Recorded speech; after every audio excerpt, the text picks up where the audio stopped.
Welcome back to the Health Bridge podcast, where we help women with autoimmune disease reduce flares, rebuild their energy, and reconnect to the deeper wisdom of their bodies so they can stop canceling plans and finally trust themselves to show up fully for their lives.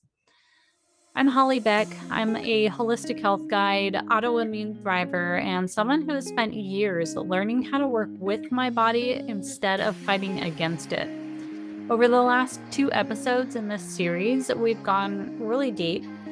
In part one, I shared how I rebuilt trust with my body after lupus and the mindset shift that changed the trajectory of my healing.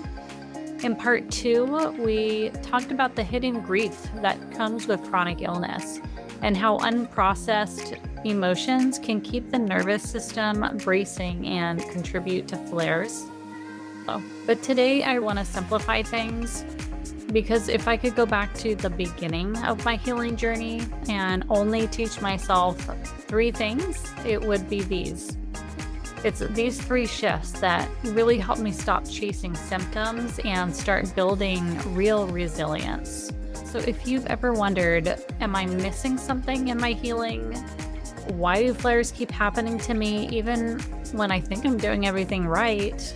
And is remission actually possible for me? You're not alone. By the end of this episode, you'll understand the three foundational shifts that I believe every woman with autoimmune disease needs to understand, especially if you're ready to move beyond symptom management and truly start rebuilding trust and energy and stability in your body. If I could go back to the beginning of my chronic fatigue diagnosis and even later with my lupus diagnosis, and I could only teach myself three things, it would be these. Because for years, I truly focused on the wrong things. I was always chasing supplements and formulas. And trust me, I worked at an integrative pharmacy. I was in the supplement department. There were thousands and thousands of possible allies there on those shelves, and I tried as many of them as I possibly could. Guess what? It didn't get me out of remission. I chased modalities. I would try this new thing and that new thing and this new method. I was chasing symptom relief because I didn't feel good. And I was trying to stay positive, but always living in fear of the consequences of my daily life and daily choices. Healing didn't start when I found the perfect protocol. It started when I shifted how I related to my mind and my body that was going through this chronic illness.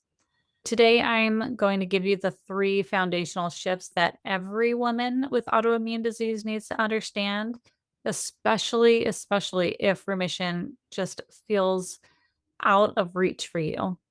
Shift number one is to regulate before you optimize. You can't out supplement a dysregulated nervous system. I've been around thousands of supplements and I've tried a lot of them. It didn't work. I had no idea back then what it meant to have a dysregulated nervous system. Those supplements weren't helping that aspect. There's that chronic bracing that always happens when you have an autoimmune condition and you are constantly like bracing yourself against the next flare, never knowing when it's going to happen. And that chronic bracing keeps that inflammation high, which triggers the immune response in the body. And that immune response, it also mirrors perceived threat. To recap, when we're talking about the nervous system, we have the sympathetic nervous system and the parasympathetic nervous system. The parasympathetic nervous system is your rest and digest state. That is where healing is truly possible. That is when your nervous system is a calm and relaxed state, and your body can do everything it needs to do on that cellular level to work on healing. The sympathetic nervous system is the fight or flight response. That is when, you see the bear chasing you Your body kicks into that fight or flight response in order to quickly get to safety or to fight an attack. When our nervous system is recognizing that constant bracing, it's perceiving a threat. So it gets the troops ready and activates a response. When we are in fight or flight, we can't access the rest and digest. It's one or the other. A healthy nervous system can have that flexible flow in between fight and flight, and it can quickly get back to rest and digest as soon as that threat is taken care of. When we don't have a flexible nervous system, we are constantly in that hypervigilant mode that is the fight or flight, and we can't easily get back into that healing rest and digest mode. So basically, to boil all that down, if your body doesn't feel safe, it won't be able to prioritize healing. So, how do we do this? How do we help our bodies feel more safe? How do we calm our nervous system down and tell it that it's safe to go into that rest and digest mode? It starts with real subtle, easy, practical applications of self care. So, getting morning light in your eyes outdoors or through an open window within 30 minutes of waking is such an important part of your self care. If you're not doing this yet, I strongly urge you to start tomorrow.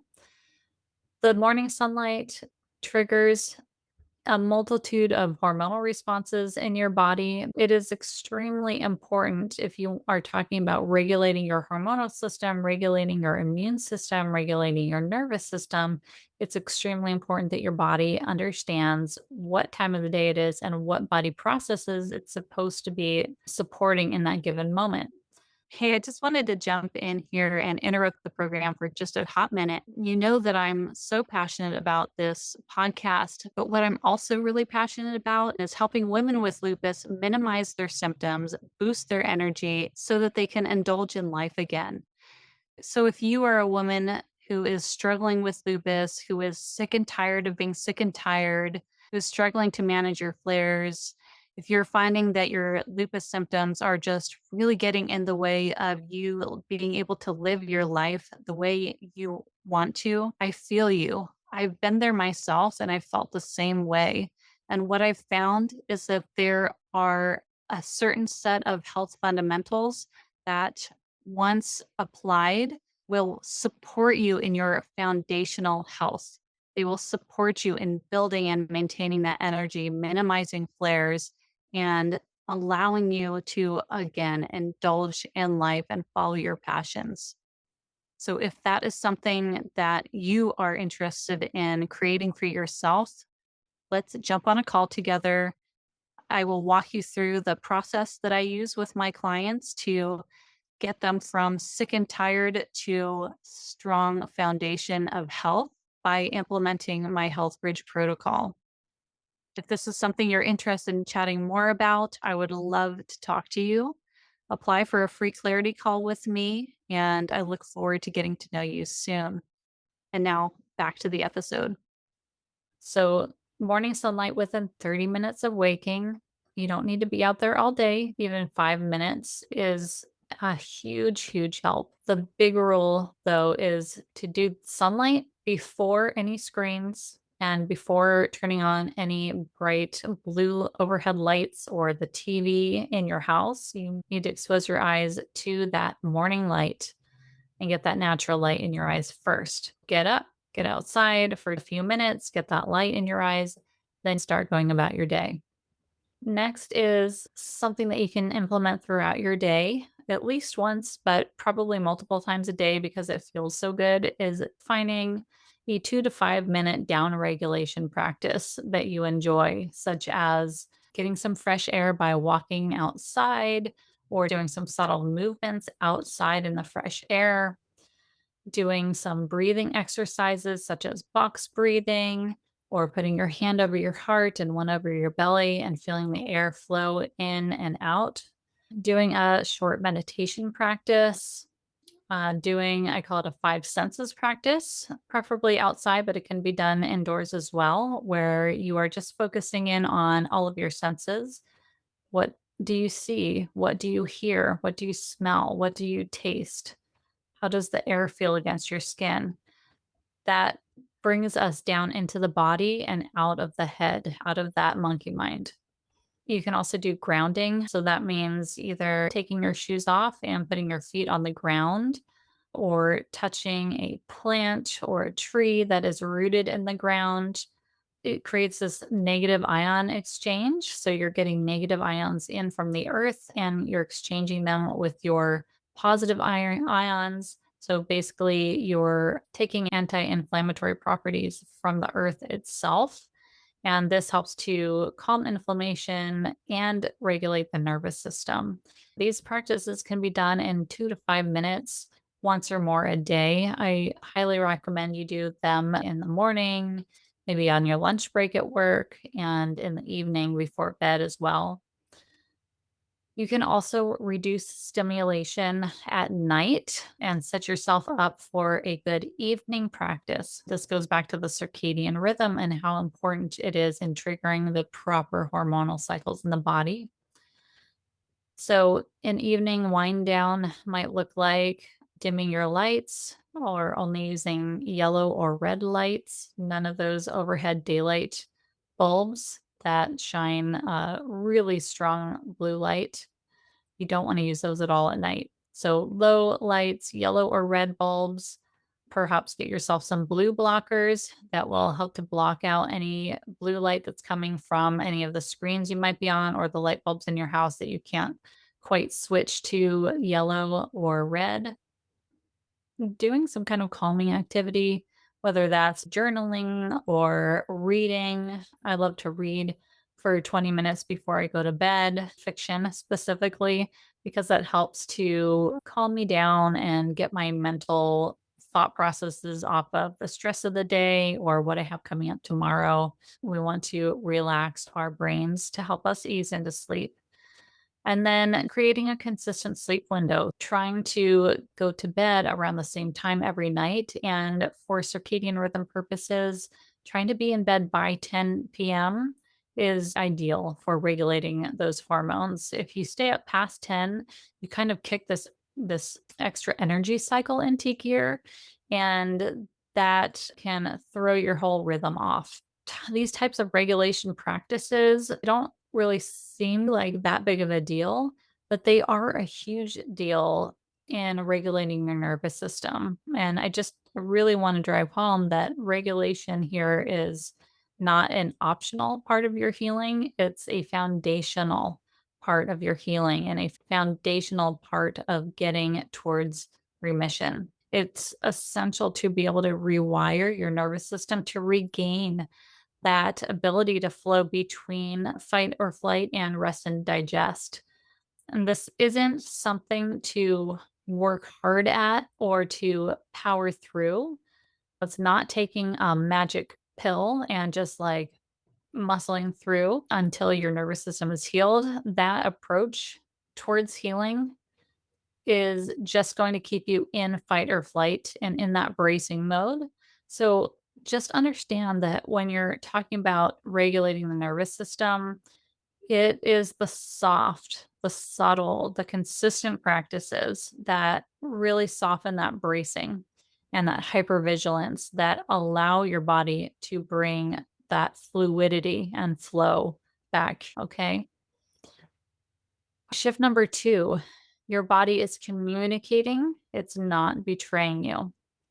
For a very long time, I really felt like my body was against me, but I had to realize that autoimmune disease is not a betrayal. It's just miscommunication. Really quick, Holly B here. I just wanted to interrupt the podcast to ask you for a quick favor. Can you take just a moment to like and subscribe to this podcast on whatever platform you are listening in on? It makes a world of a difference. And the reach of this podcast, it takes like literally under 10 seconds. So go do that right now. Thank you so much. I really appreciate it. And now back to the episode.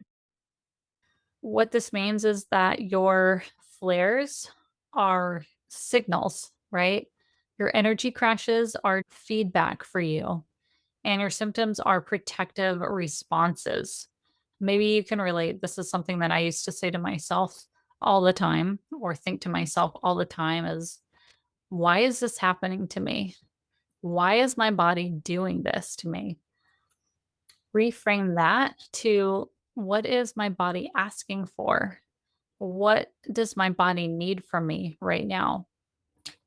So, a couple examples of some questions that you can ask yourself after that really acute phase of a flare. When you're in an acute flare, sometimes all you can do is symptom management, right?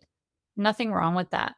But once you're through that initial acute phase, start getting curious and start asking yourself questions like, what was my stress level leading up to that flare? What boundaries did I step over? What was my sleep like? Was I sleeping well? What emotions was I suppressing? How was my nutrition intake? Was I staying hydrated? Was I getting morning sunlight? When you can start getting curious, when your body sends symptoms to you, you can move from being at war with your body to being in partnership with it. And that's truly when everything can start to change for you.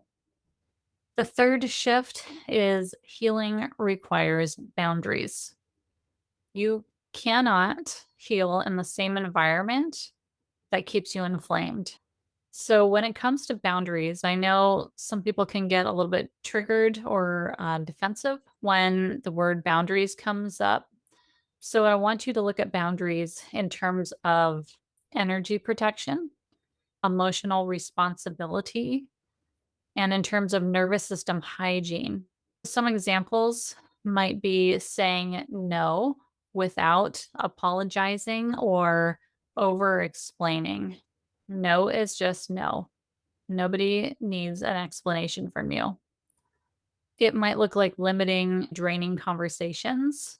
That's something that I've always struggled with. When you're known as somebody who is a good listener, and a lot of us women with autoimmune conditions are that person for so many of their friends and families and coworkers. It can be easy to have somebody take advantage of that without them realizing or without you realizing. But when you have a conversation with somebody and you just feel exhausted at the end of it, those are the conversations we're talking about here. So, learning to become aware as they're happening and learning ways of closing and ending that conversation before you hit the point where you're in the red. It also might look like reducing people pleasing, something that women and especially women with autoimmune conditions seem to fall in this category of people pleasing. I know I certainly do. Starting to become aware of where you were people pleasing and starting to put boundaries around that. So that might happen at work. Maybe you have a coworker that is overloaded and she asks you to take over a task that isn't part of your job and you've done it before. And so she expects you to do it again. This is where you can become aware of that people pleasing and you can say, I don't have time for that. That's it. I just don't have time for that. That can be a boundary. Or the holidays are here and it might look like for you saying no to hosting the holiday at your house this year. I know everybody expects it from you because you almost always do it. But this year, you don't need to say yes. Boundaries might also look like protecting your rest like it's medicine, because it is. And you need to protect it at all costs. I want you to understand that remission is not just a biological achievement. It's not just shifting that lab work and getting that positive result.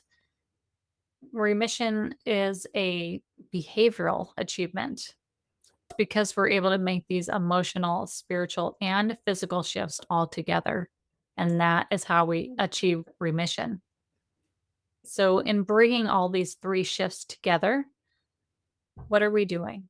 We are regulating your nervous system with soft, daily, consistent practices. We are decoding your body's communication by cultivating awareness and curiosity. And we are protecting your energy by reframing boundaries as essential medicine. These are truly shifts in identity in your healing journey. And please understand, my labs didn't improve overnight. My energy didn't just return in a week or two, but consistency in these three shifts really, truly changed my trajectory, not just of my health, but of my overall life experience.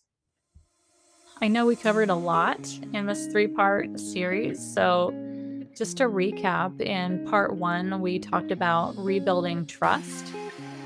In part two, we talked about grief. And today we simplified your path forward.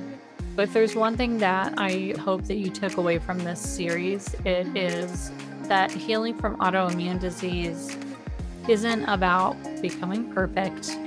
It's about becoming more regulated, more responsive, and truly just more connected to your body's signals. When you learn how to calm your nervous system and listen to your body's communication and protect your energy with healthy boundaries, then powerful things can happen. That bracing that you were always feeling can start to soften, and your body can start to feel safer. And healing becomes possible in a way that just feels sustainable and not exhausting. So if this series helped you see your healing journey in a new light, I invite you to take the next step. You can apply for a healing breakthrough session with me where we can take a look at what might still be keeping your nervous system in survival mode and what your best next step might be towards remission. You can find that link in the show notes. If you know a woman that's navigating lupus or autoimmune disease or chronic fatigue who really needs to hear this message, please share this series with her. Sometimes the most powerful thing we can offer each other is just the reminder that our bodies are not broken and that they're just asking to be heard. Thanks so much for being here, and I look forward to seeing you next time on the Health Bridge podcast.